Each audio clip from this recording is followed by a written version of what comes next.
ತಂಗಿ ತಮ್ಮ ಅಲ್ವಾ. ಹೀಗೆ ಕುಟುಂಬದ ಎಲ್ಲ ರಕ್ತ ಸಂಬಂಧಿಗಳು. ಇಲ್ಲಿ ರಕ್ತ ಸಂಬಂಧಿಗಳು ಅಂತ ಹೇಳ್ತೀವಿ ಇಲ್ಲ, ಯಾಕಂದ್ರೆ ಅಪ್ಪ ಅಮ್ಮ ಇದ್ದಾರೆ, ಅವರಿಂದ ನಾವು ಮಕ್ಕಳು ಅಲ್ವಾ. ಆಮೇಲೆ ಅಜ್ಜ ಅಜ್ಜ ಇದ್ದೀರಿ, ಅಜ್ಜ ಅಜ್ಜಿ ಅವರಿಂದ ನಮ್ಮ ತಂದೆ ಅಲ್ವಾ. ಹಿಂಗೆ ಒಬ್ರಿಗೊಬ್ರಿಗೆ ರಕ್ತ ಸಂಬಂಧ ಇದೆ ಅಲ್ವಾ. ಈ ರಕ್ತ ಸಂಬಂಧಿಗಳನ್ನ ಒಳಗೊಂಡಿರುವಂತ ಒಂದು ವ್ಯವಸ್ಥೆ. ಈ ವ್ಯವಸ್ಥೆಯನ್ನ ನಾವೇನಂತ ಕರಿತೀವಿ? ಕುಟುಂಬ ಅಂತ ಕರಿತೀವಿ.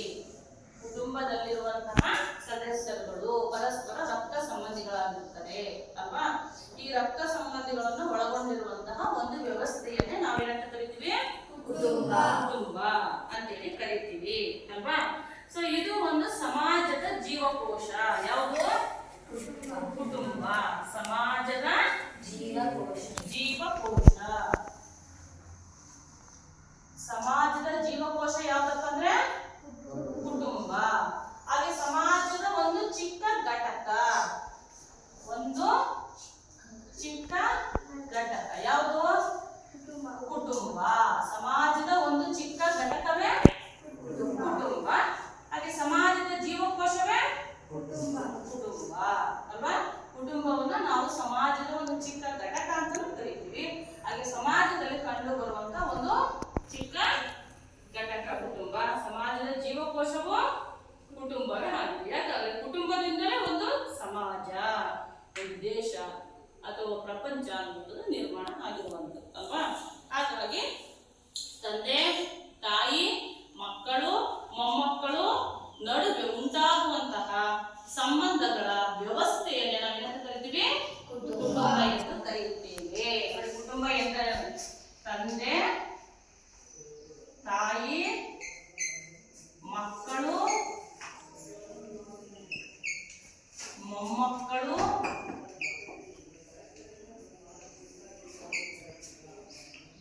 ಸಂಬಂಧಿಗಳ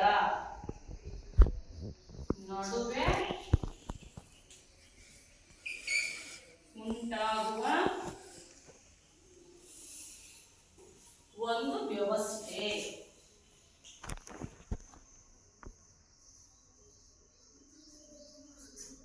ವ್ಯವಸ್ಥೆಯನ್ನು ಏನಂತ ಕರಿತೀವಿ? ಕುಟುಂಬ ಎಂದು ಕರೆಯುತ್ತೇವೆ ಅಲ್ವಾ. ಹಾಗಾದ್ರೆ ಮಗುವಿಗೆ ಮೊದಲ ಪಾಠಶಾಲೆ ಯಾವುದು? ಮನೆ. ಮನೆಗೆ ಕರಿತೀವಿ ಕುಟುಂಬ ಅಂತ ಕರಿತೀವಿ ಅಲ್ವಾ. ಒಂದು ಮಗುವಿನ ಜನನ ಆಗಿರ್ಬೋದು, ಅದರ ಲಾಲನೆ ಪಾಲನೆ ಆಗಿರ್ಬೋದು, ಪೋಷಣೆ ಆಗಿರ್ಬೋದು ಅಲ್ವಾ. ಮೊದಲ ಒಂದು ಎಲ್ಲಾ ರೀತಿಯ ವರ್ತನೆ ಆಗಿರ್ಬೋದು, ಭಾಷೆ ಆಗಿರ್ಬೋದು. ಸೊ ಇದೆಲ್ಲವನ್ನ ಮಗು ಎಲ್ಲಿ ಕಲಿಯುತ್ತೆ? ಮೊದಲು ಕುಟುಂಬದಲ್ಲಿ ಕಲಿಯುತ್ತೆ, ಮನೆಯಲ್ಲಿ ಕಲಿಯುತ್ತೆ. ಹಾಗಾಗಿ ಮಗುವಿಗೆ ಮೊದಲ ಪಾಠಶಾಲೆ ಕುಟುಂಬ. ಮಗುವಿನ ಮೊದಲ ಪಾಠಶಾಲೆ ಯಾವುದು? ಕುಟುಂಬ. ಮನೆ ಅಂತ ಹೇಳ್ತೀವಲ್ಲ. ಆಗ ಮಗುವಿನ ಮೊದಲ ಗುರು ತಾಯಿ. ಮೊದಲ ಗುರು ಮಗುವಿಗೆ ಮೊದಲ ಗುರುವೇ ತಾಯಿ. ಯಾಕೆ ನಾವು ತಾಯಿಯನ್ನ ಮೊದಲ ಗುರು ಅಂತ ಹೇಳ್ತೀವಿ? ಯಾಕಂದ್ರೆ ಆ ಮಗುವಿಗೆ ಅವಳು ಜನ್ಮ ಕೊಡೋದಲ್ಲದೆ ಲಾಲನೆ ಪಾಲನೆ ಪೋಷಣೆ ಎಲ್ಲ ಮಾಡ್ತಾಳೆ. ಹಾಗೆ ಆ ಮಗು ಸಮಾಜದಲ್ಲಿ ಹೇಗೆ ಬೆಳಿಬೇಕು ಅನ್ನೋದನ್ನ ತಾಯಿ ನಿರ್ಧಾರ ಮಾಡ್ತಾಳೆ. ಭವಿಷ್ಯ ಹೇಗಿರ್ಬೇಕಂತ ಅದಕ್ಕೆ ತೊದಲು ನುಡಿಯನ್ನ ಹೇಳ್ಕೊಡ್ತಾಳೆ, ಮಾತನಾಡೋದನ್ನ ಕಲಿಸ್ತಾಳೆ ಅಲ್ವಾ, ನಡೆಯೋದನ್ನ ಕಲಿಸ್ತಾಳೆ. ಕುಟುಂಬದಲ್ಲಿರುವಂತ ಸದಸ್ಯರನ್ನು ಹೇಗೆ ಬೆಳಿಬೇಕು, ಹೇಗೆ ನಡ್ಕೊಳ್ಬೇಕು ಅನ್ನೋದನ್ನ ಕಲಿಸ್ತಾಳೆ ಅಲ್ವಾ. ಹೀಗೆ ಪ್ರತಿ ಹಂತದಲ್ಲೂ ಕೂಡ ತಾಯಿ ಆ ಮಗುವನ್ನ ತಿದ್ದಿ ಏನ್ ಮಾಡ್ತಾಳೆ? ಒಂದು ಉತ್ತಮ ವ್ಯಕ್ತಿಯನ್ನಾಗಿ ಆ ಮಗುವನ್ನ ಬೆಳೆಸುವಲ್ಲಿ ಪ್ರಮುಖ ಪಾತ್ರವನ್ನ ವಹಿಸುತ್ತಾಳೆ. ಹಾಗಾಗಿ ಮಗುವಿಗೆ ಮೊದಲ ಗುರುವೇ ತಾಯಿಯಾಗಿದ್ದಾಳೆ ಅಲ್ವಾ. ಸೊ ಹಾಗಾದ್ರೆ ಈ ಕುಟುಂಬ ಅನ್ನುವಂಥದ್ದು ಇದೆಯಲ್ಲ, ಇದು ಎಲ್ಲಾ ಸಮಾಜಗಳಲ್ಲೂ ಕೂಡ ಕಂಡು ಬರುತ್ತೆ ಅಂತೇಳಿ ನಮ್ಗೆ ಗೊತ್ತಿದೆ ಅಲ್ವಾ. ಕೇವಲ ಒಂದು ಸಮಾಜದಲ್ಲಿ ಅಷ್ಟೇ ಇದೆಯಾ ಅಥವಾ ಒಂದು ದೇಶದಲ್ಲಿ ಅಷ್ಟೇ ನಾವು ಕುಟುಂಬವನ್ನು ನೋಡ್ತೀವ? ಇಲ್ಲ ಅಲ್ವಾ. ಈ ಎಲ್ಲಾ ಸಮಾಜದಲ್ಲೂ ಕೂಡ ನಮಗೆ ಎಲ್ಲ ದೇಶಗಳಲ್ಲೂ ಕೂಡ ಕುಟುಂಬ ಅನ್ನೋದು ಕಂಡು ಬರುತ್ತೆ. ಕುಟುಂಬದಲ್ಲಿ ತಂದೆ ತಾಯಿ ಅಜ್ಜ ಅಜ್ಜಿ ಮಕ್ಕಳು ಮೊಮ್ಮಕ್ಕಳು ಅಲ್ವಾ. ಹೀಗೆ ಎಲ್ಲಾ ರಕ್ತ ಸಂಬಂಧಿಗಳನ್ನ ಕುಟುಂಬದಲ್ಲಿ ನಾವು ಇರೋದನ್ನ ಕಾಣಬಹುದು, ನೋಡ್ಬೋದು ಅನ್ನೋದು. ನೆಕ್ಸ್ಟ್ ನಾವು ಹೋಗ್ತೀವಿ. ಹಾಗಾದ್ರೆ ಕುಟುಂಬದ ಲಕ್ಷಣಗಳು. ಈ ಕುಟುಂಬ ಏನೇನು ಲಕ್ಷಣಗಳನ್ನು ಹೊಂದಿದೆ ಅನ್ನೋದು. ಈಗ ನಾವು ಕುಟುಂಬ ಅಂದ್ರೆ ಏನಂತ ನಿಮ್ಗೆ ಗೊತ್ತಾಯ್ತಲ್ವಾ?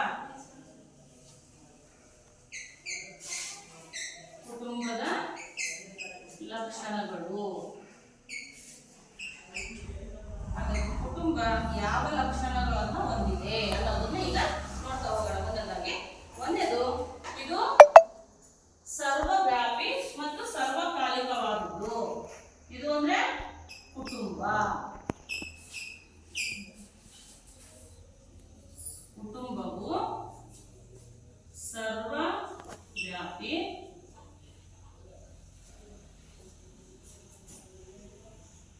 ಸರ್ವಕಾಲಿಕವಾದುದು.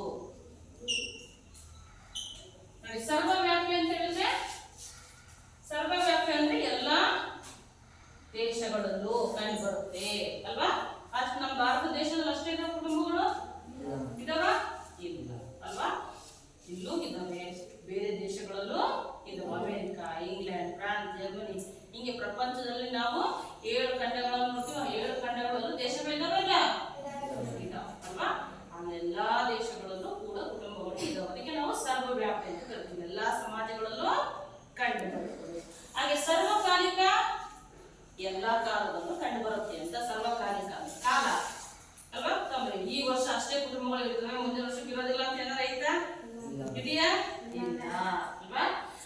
ಅಲೆಮಾರಿ ಮಾನವ ಯಾವಾಗ ಸ್ಥಿರವಾಗಿ ಒಂದೆಡೆ ನಿಂತು ಜೀವನ ಮಾಡಿ ಸ್ಟಾರ್ಟ್ ಮಾಡಿದ್ದೋ ಅಲ್ಲಿಂದ ಇಲ್ಲಿಯವರೆಗೆ ಅಲ್ವಾ ನಾವು ಕುಟುಂಬ ಅಸ್ತಿತ್ವದಲ್ಲಿ ಇರೋದನ್ನ ನೋಡ್ತಾ ಇದ್ದೀವಿ. ಮುಂದೆನೂ ಕೂಡ ಹಿಂಗೆ ಏನಾಗುತ್ತೆ, ಕಂಟಿನ್ಯೂ ಆಗ್ತಾ ಹೋಗ್ತಾ ಇರುತ್ತೆ ಹೌದಲ್ವಾ?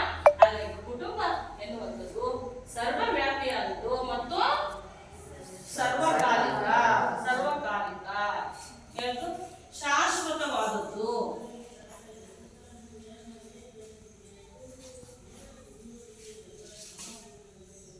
ಶಾಶ್ವತವಾದದ್ದು ಮತ್ತು ಪರಂಪರಾಗತವಾದ ಕುಟುಂಬ. ಪರಂಪರಾಗತವಾದ ಘಟಕವಾಗಿದೆ. ಪರಂಪರಾಗತವಾದ ಘಟಕವಾಗಿದೆ ಅಲ್ವಾ? ಶಾಶ್ವತವಾಗಿದೆ. ನೋಡಿ, ಒಂದು ಕುಟುಂಬ ಅಂತ ತಿಳ್ಕೊಂಡ್ರೆ, ಈಗ ನಮ್ಮ ಕುಟುಂಬಗಳ ಒಂದು ಪರಂಪರೆಯನ್ನು ತೆಗೆದುಕೊಂಡ್ರೆ, ನೋಡಿ ನಮ್ಮ ಮುತ್ತಾತ ಇದ್ರು ಅಲ್ವಾ? ನೆಕ್ಸ್ಟ್ ಅವರ ಮಕ್ಕಳು ನಮ್ಮ ತಾತ ಇದ್ದಾರೆ, ನಮ್ಮ ತಾತನಿಗೆ ನಮ್ಮ ತಂದೆ ಅಲ್ವಾ? ನಮ್ಮ ಅಪ್ಪಂದಿರು. ಸೊ ಅವ್ರಿಗೆ ಮತ್ತೆ ನಮಗೆ ನಮ್ಮ ತಮ್ಮರು ಅಣ್ಣ, ಮತ್ತೆ ಅವ್ರ ಕುಟುಂಬ ಏನಾಗುತ್ತೆ, ಮುಂದುವರ್ಕೊಂಡು ಹೋಗ್ತಾ ಇರ್ತದೆ ಅಲ್ವೇನ್ರ? ಏನಾದ್ರು ತಾತನ ಕಾಲಕ್ಕೆ ಅಷ್ಟೇ ಸೀಮಿತ ಆಗುತ್ತ ಅದು ನಮ್ಮ ತಂದೆ ಕಾಲಕ್ಕೆ ಅಷ್ಟೇ ಸೀಮಿತ ಆಗುತ್ತಾ? ಇಲ್ಲ. ಆ ಕುಟುಂಬ ಅನ್ನುವಂಥದ್ದು ಯಾವಾಗಲೂ ಕೂಡ ಶಾಶ್ವತವಾಗುತ್ತೆ ಮತ್ತು ಪರಂಪರಾಗತವಾದ ಘಟಕ ಇದು ಕಂಡು ಬರುತ್ತೆ ಸಮಾಜದಲ್ಲಿ ಅನ್ನೋದು. ನೆಕ್ಸ್ಟ್, ಸಮಾಜದ ಪ್ರಮುಖ ಕೇಂದ್ರವಾಗಿದೆ. ಸಮಾಜದ ಪ್ರಮುಖ ಕೇಂದ್ರವಾಗಿದೆ. ಹೌದಲ್ಲ? ಕುಟುಂಬ ಇದ್ರೇನೆ ಸಮಾಜ, ಹೌದಲ್ಲ? ಅದಕ್ಕೆ ರಾಜ್ಯಶಾಸ್ತ್ರಜ್ಞರಾದಂತ ರವೀಂದ್ರನಾಥ ಟ್ಯಾಗೋರ್ ಅವರು ಹೇಳಿದ್ದಾರೆ, ಏನು, ಇಡೀ ವಿಶ್ವ ಇದೆಯಲ್ಲ, ವಿಶ್ವ ಅಂದ್ರೆ ಜಗತ್ತು, ಪ್ರಪಂಚ, ಅದಕ್ಕೆ ವಿಶ್ವ ಅಂತ ಕರೀತಿದ್ದಾರೆ. ಮತ್ತೆ ಎದ್ರಕೊಂಬಿಡಿ, ಜೋರಾಗಿ ಹೇಳಿ ಆಯ್ತಾ? ವಿಶ್ವ ಅಥವಾ ಜಗತ್ತು ಅಂತ ನಾವು ಕರಿತೀವಿ. ಅದಕ್ಕೆ ಪ್ರಪಂಚ ಅಲ್ವಾ? ಈ ಪ್ರಪಂಚ ಅಥವಾ ವಿಶ್ವ ಅನ್ನುವಂಥದ್ದು ಏನಿದೆ, ಇದೇ ಒಂದು ಕುಟುಂಬ ಇದ್ದ ಹಾಗೆ. ಯಾರು ಹೇಳಿದ್ದಾರೆ? ರವೀಂದ್ರನಾಥ ಟ್ಯಾಗೋರ್ ಅವರು ಹೇಳಿದ್ದಾರೆ. ಈ ವಿಶ್ವವೇ ಒಂದು ಕುಟುಂಬ. ವಿಶ್ವ ಅನ್ನೋದೇ ಒಂದು ಕುಟುಂಬ. ನಾವೆಲ್ಲರೂ ಕೂಡ ಈ ಕುಟುಂಬದ ಸದಸ್ಯರುಗಳು. ನಾವೆಲ್ಲರೂ ಅಂದ್ರೆ ಈ ವಿಶ್ವದಲ್ಲಿ, ಜಗತ್ತಿನಲ್ಲಿ ಎಷ್ಟು ಖಂಡಗಳಿದಾವೋ ಅಲ್ಲಿರುವಂತಹ ದೇಶಗಳಲ್ಲಿ ವಾಸ ಮಾಡುವಂತ ಜನರೆಲ್ಲ ಇದಾರಲ್ಲ, ಅವರೆಲ್ಲರೂ ಕೂಡ ಈ ವಿಶ್ವವೇ ಒಂದು ಕುಟುಂಬ ಅಂತ ಅನ್ಕೊಂಡ್ರೆ, ಆ ಕುಟುಂಬದಲ್ಲಿ ಸದಸ್ಯರುಗಳು ಯಾರು? ನಾವೆಲ್ಲರೂ ಭೂಮಿ ಮೇಲೆ ವಾಸ ಮಾಡುವಂತ ಮಾನವರು, ಮನುಷ್ಯರೆಲ್ಲ ಇದಾರಲ್ಲ, ಇವರೆಲ್ಲರೂ ಕೂಡ ಈ ವಿಶ್ವವೆಂಬ ಕುಟುಂಬದ ಸದಸ್ಯರು ಅಂತ ಹೇಳಿದ್ದಾರೆ. ಯಾರು? ರವೀಂದ್ರನಾಥ ಟ್ಯಾಗೋರ್ ಅವರು ಅಲ್ವಾ? ಹಾಗಾಗಿ ಈ ಕುಟುಂಬದಿಂದ ಸಮಾಜ ಎನ್ನುವಂಥದ್ದು ನಿರ್ಮಾಣವಾಗಿದೆ. ಹಾಗೆ ನಮ್ಮ ಸಮಾಜಶಾಸ್ತ್ರದ ಪಿತಾಮಹ ಯಾರು? ಆಗಸ್ಟ್ ಅಲ್ವಾ? ಸೊ ಅವರು ಕೂಡ ಅದನ್ನೇ ಹೇಳಿರೋದು. ಸಮಾಜದಲ್ಲಿರುವಂತ ಮಾನವನ ವರ್ತನೆಯನ್ನ ಕುರಿತು ಅಧ್ಯಯನ ಮಾಡಿದ್ರೆ ಸಮಾಜಶಾಸ್ತ್ರ. ಹಾಗಾಗಿ ವ್ಯಕ್ತಿಯಿಂದ ಸಮಾಜ ಅನ್ನುವಂಥದ್ದು ನಿರ್ಮಾಣ ಆಗಿದೆ. ವ್ಯಕ್ತಿ ಇಲ್ಲದೆ ಸಮಾಜ ಇಲ್ಲ, ಸಮಾಜವಿಲ್ಲದೆ ವ್ಯಕ್ತಿ ಇಲ್ಲ ಅಂತ ನಾವು ಸಮಾಜಶಾಸ್ತ್ರ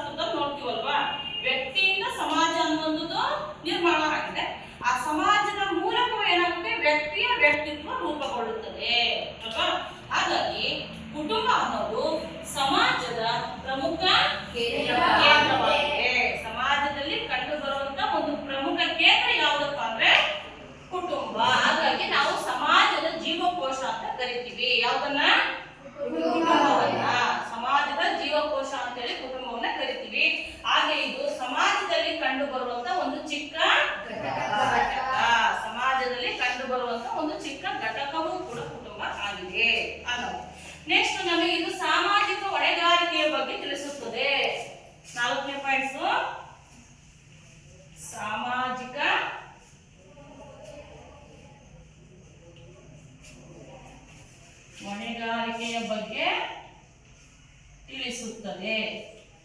ಹೊಣೆಗಾರಿಕೆ ಜವಾಬ್ದಾರಿ ಅಲ್ವಾ? ನಾವು ಕುಟುಂಬದ ಒಬ್ಬ ಸದಸ್ಯರಾಗಿ, ಸಮಾಜದ ಒಬ್ಬ ಸದಸ್ಯರಾಗಿ ಹೇಗೆ ನಮ್ಮ ನಮ್ಮ ಜವಾಬ್ದಾರಿಗಳನ್ನ ನಿರ್ವಹಿಸಬೇಕು, ಕೆಲಸ ಕಾರ್ಯಗಳನ್ನು ಮಾಡಬೇಕು ಅಂತೇಳಿ. ಈಗ ನೋಡಿ, ನಿಮ್ಮ ಕುಟುಂಬವನ್ನೇ ತೆಗೆದುಕೊಂಡ್ರೆ ನಿಮ್ಮ ತಂದೆ ಕುಟುಂಬದ ಯಜಮಾನರಾಗಿರ್ತಾರೆ. ಅಲ್ಲಿ ಏನೇ ವ್ಯವಹಾರಗಳನ್ನ ಮಾಡಬೇಕು, ಏನೇ ನಿರ್ಧಾರಗಳನ್ನು ತೆಗೆದುಕೊಳ್ಬೇಕಂದ್ರೆ ತಂದೆ ತಗೊಳ್ತಾರಲ್ವಾ? ತಾಯಿ ಕುಟುಂಬವನ್ನು ನಿರ್ವಹಣೆ ಮಾಡೋದು, ಕುಟುಂಬದಲ್ಲಿರುವಂತಹ ಸದಸ್ಯರುಗಳನ್ನು ನೋಡ್ಕೊಳ್ಳೋದು, ಮನೆ ಕೆಲಸ ಕಾರ್ಯಗಳನ್ನು ಮಾಡೋದು ಅಲ್ವಾ? ಇವೆಲ್ಲವನ್ನು ಮಾಡೋದು. ನೀವು ನಿಮ್ಮ ಶಕ್ತಿಗೆ ವಯಸ್ಸಿಗೆ ತಕ್ಕಂತ ಕೆಲಸಗಳನ್ನ ಮಾಡ್ತೀವಿ. ಅಂದ್ರೆ ಕಸ ಗುಡಿಸೋದು, ಪಾತ್ರೆ ತೊಳೆಯೋದು, ಬಟ್ಟೆಗಳನ್ನು ತೊಳ್ಕೊಳ್ಳೋದು, ಅಮ್ಮಗೆ ಅಲ್ವಾ ಹೆಲ್ಪ್ ಮಾಡೋದು. ಗಂಡ್ಮಕ್ಳು ಏನೇನು ಕೆಲಸಗಳನ್ನು ಮಾಡ್ಬೇಕು ಅದ್ರ ಅಂಗ ಸಾರಿಸೋದು, ದನ ಕರುಗಳಿದ್ರೆ ಸಗಣಿ ಹೊಡಿಯೋದು ಅಲ್ವಾ? ಅವುಗಳನ್ನು ಕಟ್ ಹಾಕೋದು, ಮೇಲ್ ತರೋದು ಮಾಡ್ತಿರ್ಲಿಲ್ಲ. ಇದ್ರ ಕೆಲಸ ಕಾರ್ಯಗಳು ಮನೆಗೆ ಮಾಡ್ತೀವಿ ಅಲ್ವಾ? ಇದೇನು ಜವಾಬ್ದಾರಿ, ಅವರವರ ಕಾರ್ಯಗಳನ್ನ ಕೆಲಸಗಳನ್ನ ಅರಿತು ಮಾಡುವಂಥದ್ದು. ಹಾಗೆ ಕುಟುಂಬವು ಕೂಡ ಸಮಾಜದಲ್ಲಿ ತಮ್ಮ ತಮ್ಮ ಸದಸ್ಯರುಗಳ ಜವಾಬ್ದಾರಿಗಳೇನು, ಹೊಣೆಗಾರಿಕೆಗಳೇನು ಅನ್ನೋದನ್ನ ಪ್ರತಿಯೊಬ್ಬ ಸದಸ್ಯರು ಕೂಡ ತಿಳಿಸ್ಕೊಡುತ್ತೆ ಅನ್ನುವಂಥದ್ದು. ನೆಕ್ಸ್ಟ್, ಸಮಾಜದ ಸಂಪ್ರದಾಯಗಳು, ನೈತಿಕ ನಿಯಮಗಳು ಮತ್ತು ವರ್ತನೆಗಳನ್ನು ನಿಯಂತ್ರಿಸುತ್ತದೆ. ಸಮಾಜದ ನೈತಿಕ ನಿಯಮಗಳು ಮತ್ತು ವರ್ತನೆಗಳನ್ನು ನಿಯಂತ್ರಿಸುತ್ತದೆ.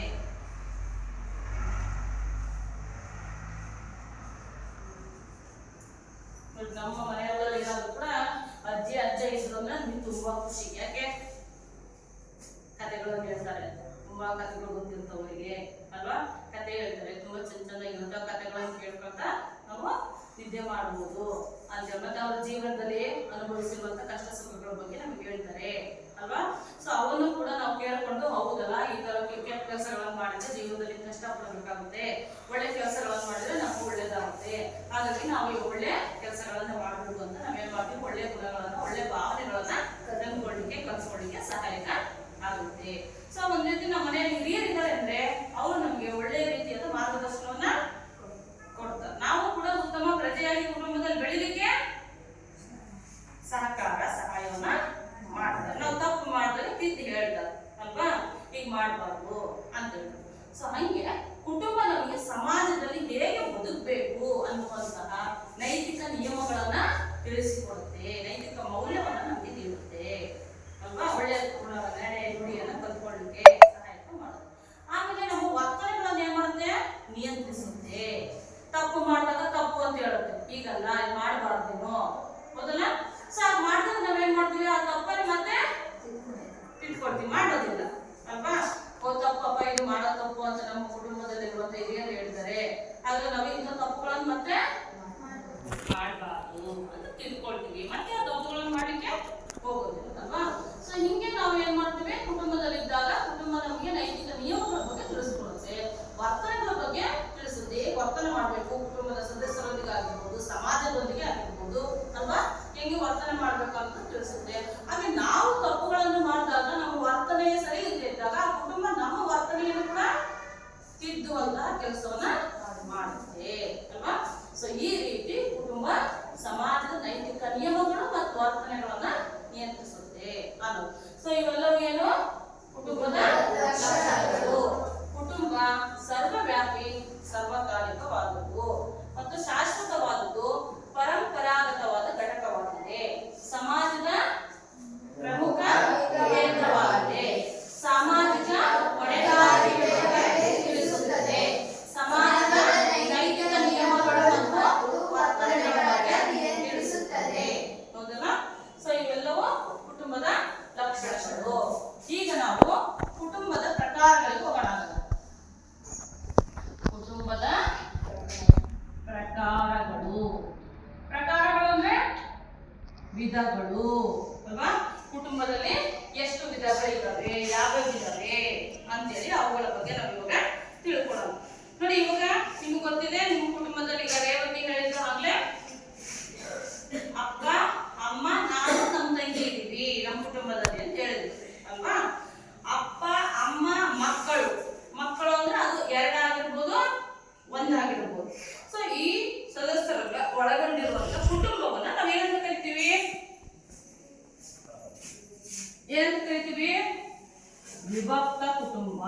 ನೆನ್ಪಿಟ್ಕೊಳ್ಳಿ, ವಿಭಕ್ತ ಕುಟುಂಬ ಎಂದು ಕರೆಯುತ್ತೇವೆ. ನೆಕ್ಸ್ಟ್ ಎರಡನೇದು ಅವಿಭಕ್ತ ಕುಟುಂಬ. ಅವಿಭಕ್ತ ಕುಟುಂಬ. ನೆಕ್ಸ್ಟ್ ಮಾತೃಪ್ರಧಾನ ಕುಟುಂಬ. ಮಾತೃಪ್ರಧಾನ ಕುಟುಂಬ. ಪಿತೃಪ್ರಧಾನ ಕುಟುಂಬ. ಪಿತೃಪ್ರಧಾನ ಕುಟುಂಬ. ಇವು ಕುಟುಂಬದ ಪ್ರಕಾರಗಳು. ಈಗ ನಾನು ಹೇಳಿದ್ರೆ ವಿಭಕ್ತ ಕುಟುಂಬ ಅಂತ ಹೇಳಿದ್ರೆ ಅಪ್ಪ ಅಮ್ಮ ಮಕ್ಕಳು ಅಲ್ವಾ, ಅಪ್ಪ ಅಮ್ಮ ಮಕ್ಕಳು ಇರ್ತಾರೆ. ಸೊ ಈ ಕುಟುಂಬವನ್ನ ನಾವೆಂತ ಕರಿತೀವಿ? ವಿಭಕ್ತ ಕುಟುಂಬ.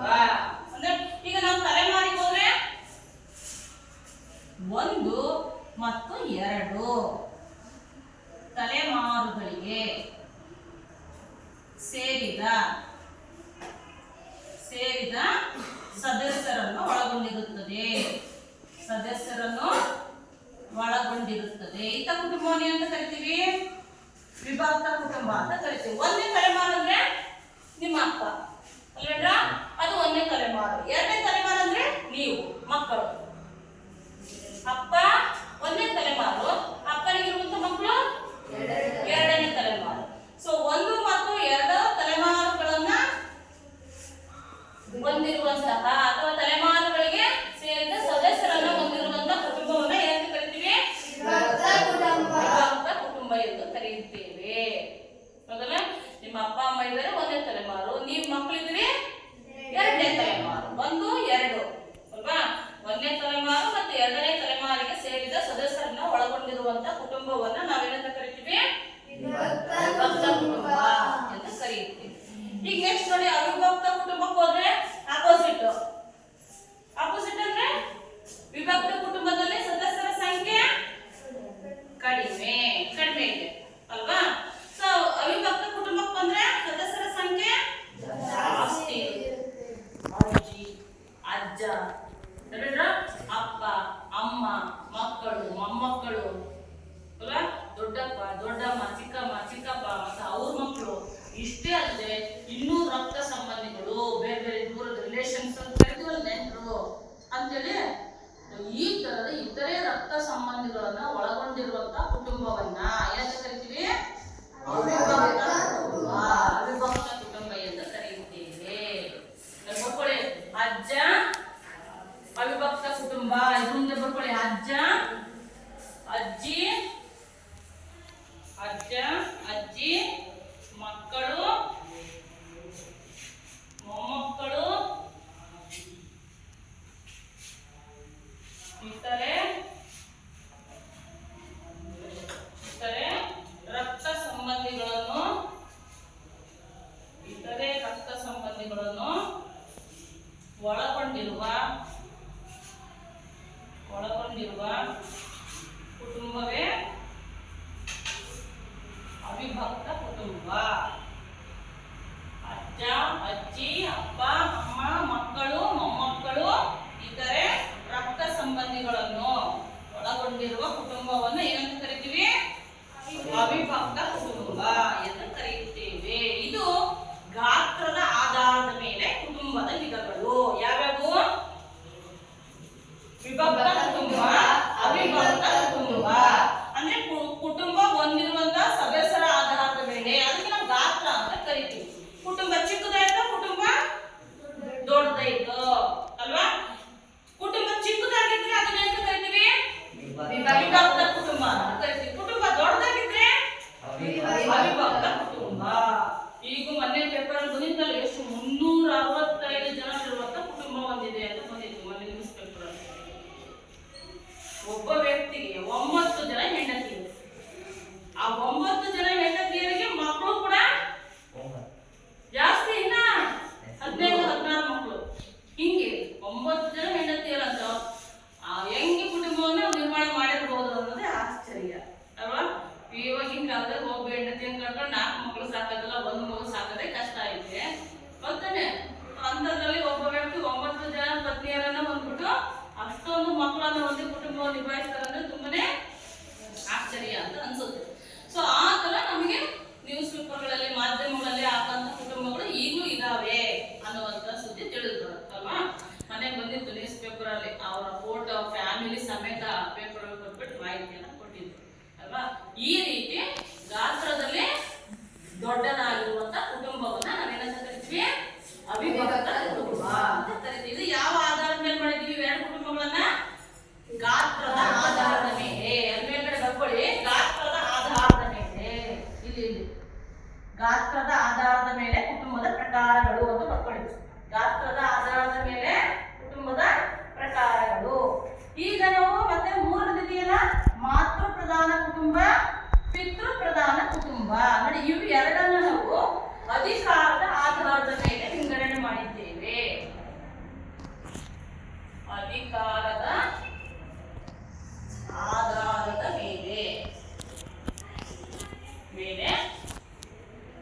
ಕುಟುಂಬದ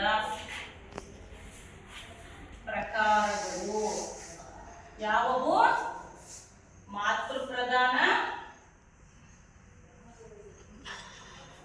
ಕುಟುಂಬ, ಎರಡು ಪಿತೃ ಪ್ರಧಾನ ಕುಟುಂಬ. ಅಧಿಕಾರದ ಆಧಾರದ ಮೇಲೆ ಕುಟುಂಬದ ಪ್ರಕಾರಗಳು ಎರಡಿರವೆ. ಮೊದಲನೇದು ಮಾತೃ ಪ್ರಧಾನ ಕುಟುಂಬ, ಎರಡನೇದು ಪಿತೃ ಪ್ರಧಾನ ಕುಟುಂಬ. ಈಗ ನಾವು ಮೊದಲನೇದು ಹೋಗೋಣ, ಮಾತೃ ಪ್ರಧಾನ ಕುಟುಂಬ. ಮಾತೃ ಅಂದ್ರೆ ಯಾರು? ಮಾತೃ ಅಂತ ಯಾರು ಕರಿತೀವಿ? ಜೋರಾಗಿ ಹೇಳಿ. ತಾಯಿ, ಅಮ್ಮ ಅಲ್ವೇನ್ರ? ಅಮ್ಮ ಅಥವಾ ತಾಯಿಗೆ ನಾವೇನಂತ ಕರಿತೀವಿ? ಮಾತೃ. ಮಾತೃ ಅಂದ್ರೂ ಒಂದೇ, ತಾಯಿ ಅಂದ್ರೂ ಒಂದೇ, ಅಮ್ಮ ಅಂದ್ರೂ ಒಂದೇ, ಜನನಿ ಅಂದ್ರೂ ಒಂದೇ. ಇವೆಲ್ಲ ನಿಮ್ ಕನ್ನಡ ಬರುತ್ತೆ, ಸಮಾನಾರ್ಥಕ ಪದಗಳು ಅಂತ ಬರುತ್ತಾನೆ.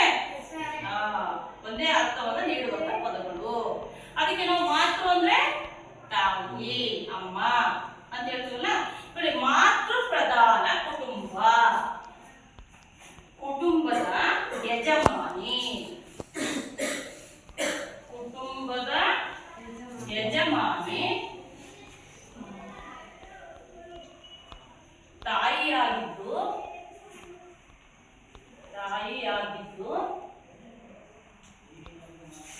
ಅವಳ ಹೆಸರಿನಲ್ಲಿ ಆಸ್ತಿ ಪಾಸ್ತಿ ಇದ್ದು ಕುಟುಂಬದ ಎಲ್ಲ ನಿರ್ಧಾರಗಳನ್ನು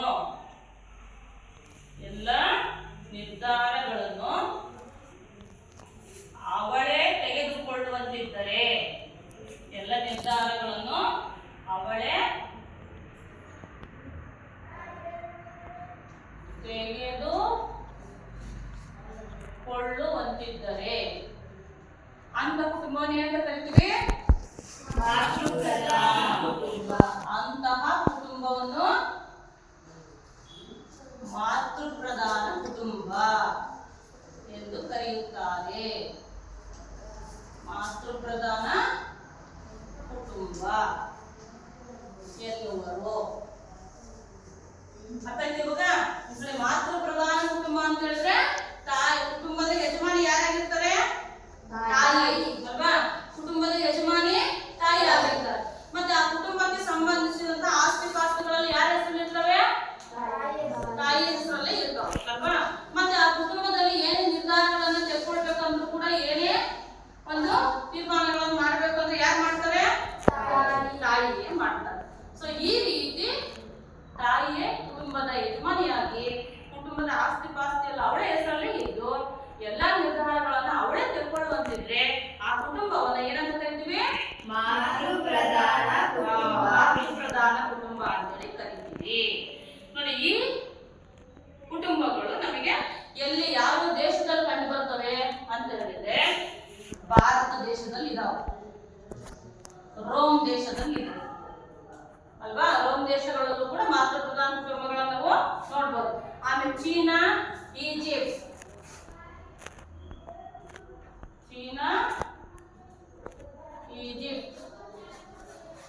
ಮೊದಲಾದ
ಸೆಂಟೆನ್ಸ್ ಅಲ್ಲಿ.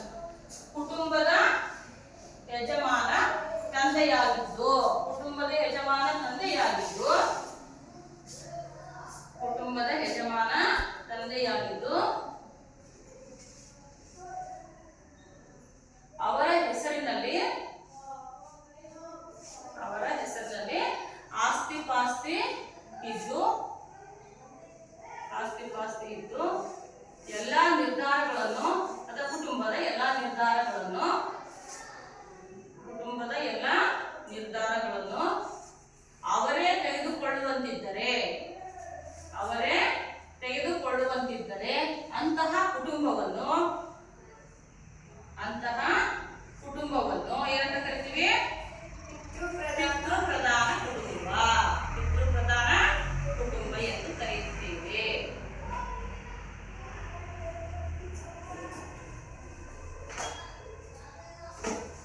ನೋಡಿ, ಇಲ್ಲಿ ಇಂಡಿಯಾ ಮ್ಯಾಪ್ ಇದೆ, ಕಾಣಿಸ್ತಿದೆಯಾ? ಇದು ಭಾರತ ಅಲ್ವಾ? ಭಾರತ ಮ್ಯಾಪ್ ಅಥವಾ ಇಂಡಿಯಾ ಮ್ಯಾಪ್ ಅಂತ ಹೇಳ್ತೀವಿ. ನೋಡಿ, ನಮ್ಮ ದೇಶ ಅಲ್ವಾ ಇದು? ಹೌದಲ್ಲ? ಈ ದೇಶದ ಇಂಡಿಯಾದ ಪ್ರಜೆಗಳು ನಾವೆಲ್ಲರೂ. ಸೊ ನಮ್ಮ ದೇಶದಲ್ಲೂ ಕೂಡ ಯಾವ ಕುಟುಂಬಗಳಿದ್ದಾವೆ? ಪಿತೃಪ್ರಧಾನ ಕುಟುಂಬಗಳಿದ್ದಾವೆ, ಮಾತೃಪ್ರಧಾನ ಕುಟುಂಬಗಳು ಇದ್ದಾವೆ. ಪಿತೃಪ್ರಧಾನ ಕುಟುಂಬಗಳು ಇದ್ದಾವೆ, ಮಾತೃಪ್ರಧಾನ ಕುಟುಂಬಗಳು ಕೂಡ ಇದ್ದಾವೆ. ಹಾಗೇನೆ ನಾವು ಈ ಮಾತೃಪ್ರಧಾನ ಕುಟುಂಬವನ್ನ ಚೀನಾ ದೇಶದಲ್ಲಿ, ಈಜಿಪ್ಟ್ ದೇಶದಲ್ಲಿ ಮತ್ತೆ ರೋಮ್ ದೇಶ, ಇನ್ನು ಜಗತ್ತಿನ ಮೊದಲಾದ ದೇಶಗಳಲ್ಲಿ ಮಾತೃಪ್ರಧಾನ ಕುಟುಂಬಗಳನ್ನ ಕಾಣಬಹುದು. ಹಾಗಾದ್ರೆ ಯಾವುದು ಪಿತೃಪ್ರಧಾನ ಕುಟುಂಬ ಆಯ್ತಲ್ವಾ? ಈಗ ಮಾತೃಪ್ರಧಾನ ಹೋದ್ರೆ ಭಾರತದ ಕೇರಳ ರಾಜ್ಯ ಇತ್ತಲ್ಲ ಅಲ್ವಾ? ಆ ಕೇರಳ ರಾಜ್ಯದ ಮಲಬಾರ್ ಎಂಬ ನಾಯರ್ಗಳಲ್ಲಿ ಕಂಡು ಬರುತ್ತದೆ ಇದು ಪಿತೃಪ್ರಧಾನ. ಕೇರಳದ ಮಲಬಾರ್ನ ನಾಯರ್ಗಳಲ್ಲಿ ನಾವು ಈ ಮಾತೃಪ್ರಧಾನ ಕುಟುಂಬವನ್ನ ನೋಡಬಹುದು. ಮಾತೃಪ್ರಧಾನ ಕುಟುಂಬ ಕೇರಳದ ಮಲಬಾರ್ನ ನಾಯರ್ಗಳಲ್ಲಿ ಕಂಡು ಬರುತ್ತೆ ಅನ್ನೋದು. ಆಮೇಲೆ ಈಶಾನ್ಯ ರಾಜ್ಯಗಳ ಕೆಲವು ಆದಿವಾಸಿಗಳಲ್ಲಿ, ಈಶಾನ್ಯ ರಾಜ್ಯದ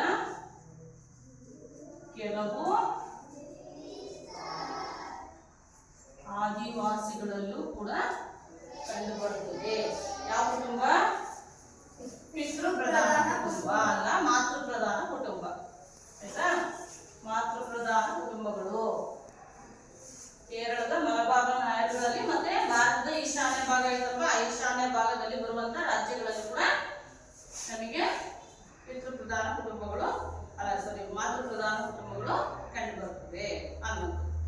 ಇನ್ನು ನಮಗೆ ವಿವಾಹ ಇದೆಯಲ್ಲ, ವಿವಾಹದ ಆಧಾರದ ಮೇಲೂ ನಾವು ಕುಟುಂಬದ ಪ್ರಕಾರಗಳನ್ನ ನೋಡಬಹುದು ಅನ್ನೋದು. ಸೊ ಅದರಲ್ಲಿ ನಾವು ಹೋದ್ರೆ ವಿವಾಹದ ಆಧಾರದ ಮೇಲೆ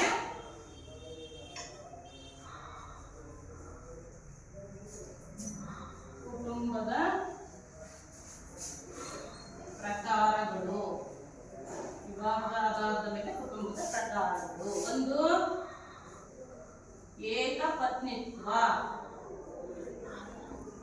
ಎರಡು ಬಹು ಪತ್ನಿತ್ವ, ಮೂರು ಬಹು ಪತಿತ್ವ. ಈ ರೀತಿ ನಾವು ಇಲ್ಲಿ ವಿವಾಹದ ಆಧಾರದ ಮೇಲೆ ಏನ್ ಮಾಡ್ಬೋದು, ಮತ್ತೆ ಕುಟುಂಬದ ಪ್ರಕಾರಗಳನ್ನ ನೋಡ್ಬೋದು. ಇಲ್ಲ ಏಕಪತ್ನಿ, ಪತ್ನಿ ಅಂದ್ರೆ ಹೆಂಡತಿ ಅಲ್ವಾ? ಏಕ ಅಂದ್ರೆ ಒಂದೇ, ಒಬ್ಬ ಪುರುಷ ಒಬ್ಬ ಸ್ತ್ರೀಯನ್ನೇ ವಿವಾಹವಾದ್ರೆ ಅಂತ ಕುಟುಂಬವನ್ನು ಏನಂತ ಕರಿತೀವಿ? ಏಕಪತ್ನಿತ್ವ ಕುಟುಂಬ. ಒಬ್ಬ ಪುರುಷ ಇದ್ದಾನೆ, ಒಬ್ಬಳೆ ಸ್ತ್ರೀಯನ್ನ ವಿವಾಹವಾಗಿ ಕುಟುಂಬವನ್ನ ನಡೆಸ್ತಾ ಇದ್ರೆ ಅಂತ ಕುಟುಂಬವನ್ನು ಏನಂತ ಕರಿತೀವಿ? ಏಕಪತ್ನಿತ್ವ ಕುಟುಂಬ ಅಂತ ಕರಿತೀವಿ. ಸೊ ಹಾಗೆ ಬಹು ಪತ್ನಿತ್ವ, ಒಬ್ಬ ಪುರುಷ ಇದ್ದಾನೆ ಅಂತ ಹೇಳಿದಾನೆ. ಈಗ ಒಬ್ಬ ಪುರುಷ 9 ಜನ ಸ್ತ್ರೀಯರನ್ನು ಮದುವೆ ಆಗಿದ್ದಾನೆ ಅಂತ. ಸೊ ಅಂತ ಕುಟುಂಬವನ್ನು ಎಂತ ಕರಿತೀವಿ? ಬಹು ಪತ್ನಿತ್ವ. ಪತ್ನಿಯ ಹೆಂಡತಿದ್ದಾನೆ ಅಲ್ವಾ? ಬಹು ಅಂದ್ರೆ ಹಲವು ಸ್ತ್ರೀಯರನ್ನ ಒಬ್ಬ ಪುರುಷ ಮದುವೆಯಾಗಿ ಕುಟುಂಬವನ್ನ ನಡೆಸ್ತಾನೆ.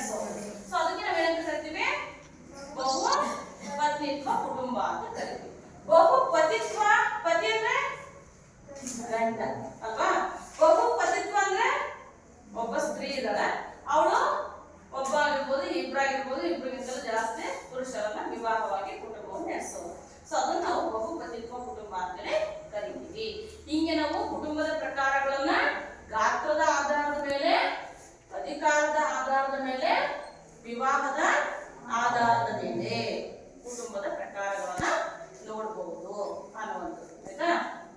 ಈಗ ಅರ್ಥ ಆಯ್ತಾ ನಮಗೆ? ಈಗ ನಾವು ಕುಟುಂಬ ಅಂದ್ರೆ ಏನು, ಕುಟುಂಬದ ಲಕ್ಷಣಗಳು, ಕುಟುಂಬದ ಪ್ರಕಾರಗಳು, ಇವುಗಳ ಬಗ್ಗೆ ತಿಳ್ಕೊಂಡಿದ್ದೀವಿ. ಹೌದಲ್ವಾ? ಹಾಗಾದ್ರೆ ಈಗ ಹೋಮ್ವರ್ಕ್ ಕ್ವಶನ್ ಬರ್ಕೊಳ್ತೀರಾ? ಬರ್ಕೊಳ್ಳಿ. ಒಂದನೇ ಕ್ವಶನ್, ಕುಟುಂಬ ಎಂದರೇನು? ಕುಟುಂಬ ಎಂದರೇನು?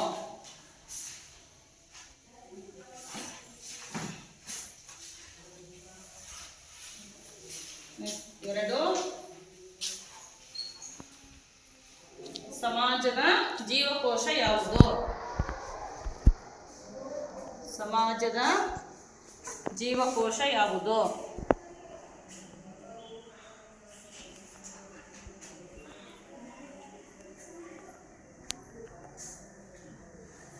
ಕುಟುಂಬದ ಲಕ್ಷಣಗಳನ್ನು ತಿಳಿಸಿ.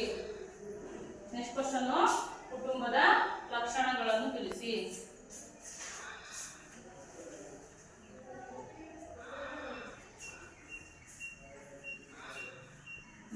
ವಿಭಕ್ತ ಕುಟುಂಬ ಎಂದರೇನು? ವಿಭಕ್ತ ಕುಟುಂಬ ಎಂದರೇನು? ವಿಭಕ್ತ ಕುಟುಂಬ ಎಂದರೇನು?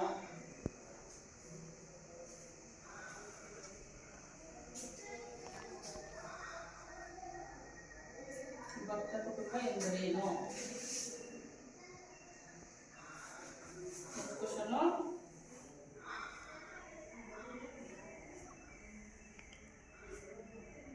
ಕುಟುಂಬದ ಪ್ರಕಾರಗಳು ಯಾವುವು? ಕುಟುಂಬದ ಪ್ರಕಾರಗಳು ಯಾವುವು?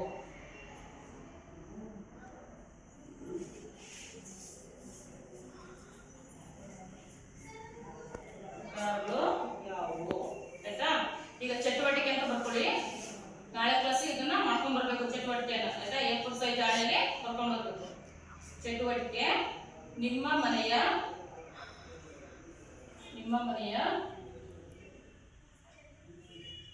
ಹಿರಿಯರ ಸಹಾಯದಿಂದ, ನಿಮ್ಮ ಮನೆಯ ಹಿರಿಯರ ಸಹಾಯದಿಂದ